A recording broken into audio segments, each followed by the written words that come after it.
The old man, answering Yug's question, said, "No, child, the Yakshini no longer hunts men." "Why, Baba? Has she gone away from here? Is that why she doesn't hunt men anymore?" Yug asked, stepping closer. "She hasn't gone away.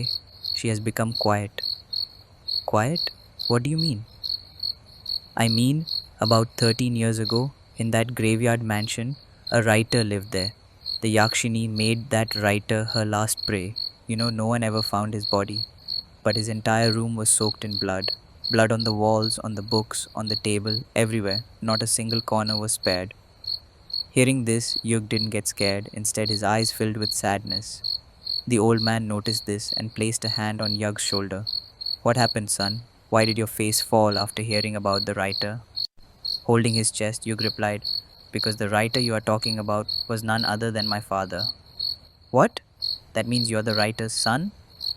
"Yes, I am his son, Yug," the old man continued. "The villagers said the Yakshini killed him. From that day, the graveyard mansion was locked, and after it was sealed, the killings of men on new moon and full moon nights also stopped.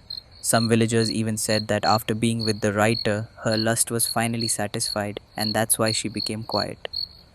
Yug thought deeply and said, "But if her desire was satisfied, then why did she kill my father? You said after being with her prey, the Yakshini always drank their blood. Then why was my father's blood splattered everywhere? Why didn't she drink his blood? No one knows. That secret was buried in the graveyard mansion along with his death." The old man explained, "She always killed her victims after her lust ended. That must be why she killed your father too." "But some villagers believed that your father had been researching her for years, planning to write a book about the Yakshini. Maybe she discovered this, and on the night of the new moon, she killed him." "Can I find that book?" Yug asked. "No, it was never published. It's nowhere. And my advice, let her stay quiet. Don't awaken her desire again. Otherwise, who knows how many more men will lose their lives." The old man paused, then added, "You city people are selfish, son, always searching for meaning in everything." Yug stared at him and asked, "You seem to know a lot about the graveyard mansion. How?" The old man widened his eyes and replied, "Because I have an old connection with it." "Old connection? What kind of connection do you have with the graveyard mansion?" Yug asked curiously. The old man chuckled. "Mendi Pathar." "Mendi Pathar? What do you mean?" "It means, son, that the Mendi Pathar station has arrived. Quickly, get off." The train stopped at Mendi Pathar station. Yug and the old man picked up their belongings and stepped down. The station was small, deserted, and old fashioned. Only one or two dim lights flickered. As the train left, Yug noticed the old man's bag filled with lotus flowers. He wondered what the old man would do with so many. The old man hurried as if he was late for something.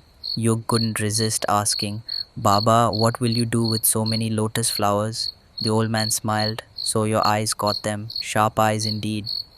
"That doesn't answer my question, Baba. Tell me, what are they for?" "For the upcoming full moon worship," he said. "Full moon worship? What does that mean?" "You won't understand now.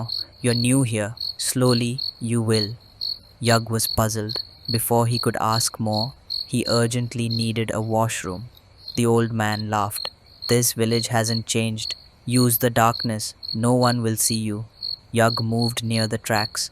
Jokingly, he said, "Aren't you afraid the Yakshini might catch you?" "I told you her desire is gone. She no longer hunts. And anyway, tonight isn't a new moon or a full moon," the old man reassured. But when Yug turned back, the old man had vanished. Yug was stunned. How could he disappear so quickly? After searching and not finding him, Yug convinced himself that the old man must have left in a hurry. He left the station, but no rickshaw was outside, so he began walking towards Banglamuda village. After half an hour, he crossed it and entered the dark Kalazari forest. The path to the Kishnoi river, and beyond it, the graveyard mansion, was lost in the thick, silent woods. Yug wandered, circling the same spot again and again. The forest was eerie. His mobile torch barely lit the way. Suddenly, he heard footsteps. His heart pounded. Who could be here at this hour? Could it be the Yakshini? He tried to dismiss the thought. The footsteps grew louder. He grabbed a piece of bamboo for defense. The trees swayed. The sound came closer. Then he froze. A dark shadow stood before him. Terrified, he aimed his torch. Who are you? He stammered. I am Abhimanyu, a boy's voice replied. In the torchlight, Yug saw a boy his age, with curly shoulder length hair, large glasses, and a strange device in his hand. Abhimanyu stretched out his hand. Get up, why are you lying on the ground? Yug grabbed his hand and said, I wasn't lying, I got scared because of you. They both stared at each other in shock. You're Yug, aren't you? Abhimanyu asked. Yes. And you, Abhimanyu? They embraced. Childhood friends reunited. Yug laughed. You've changed. Long hair, big glasses. I didn't even recognize you at first. Abhimanyu smiled. You've changed too, my friend. Tell me, when did you come? Where are you headed at this hour?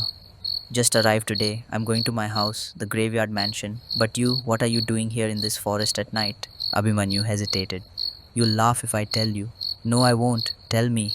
I'm catching ghosts. Yog burst out laughing. You're still the same. I thought you'd grown up, but you're still chasing ghosts like when we were kids. Abhimanyu frowned. That's why I didn't want to tell you. But listen carefully. I'm a certified paranormal activity expert now. There are 10 certified paranormal societies in India. I work with one of them. Yug, still chuckling, asked, so have you caught any ghosts yet? Not yet, but I will soon with this. He showed the device. What's that? Yug asked. An electromagnetic field meter. It detects sudden changes in the electromagnetic field which happen when a spirit is nearby. It even has a sensor that beeps when invisible energies are present. Before Yug could react, the device started beeping loudly. What's happening? Why is it making noise? Yug asked nervously. Abhimanyu's eyes widened. It's a sign. Something is here with us. Something? You mean a ghost? Yug whispered. Yes. And with that, their fate was sealed. The Yakshini's story was only beginning.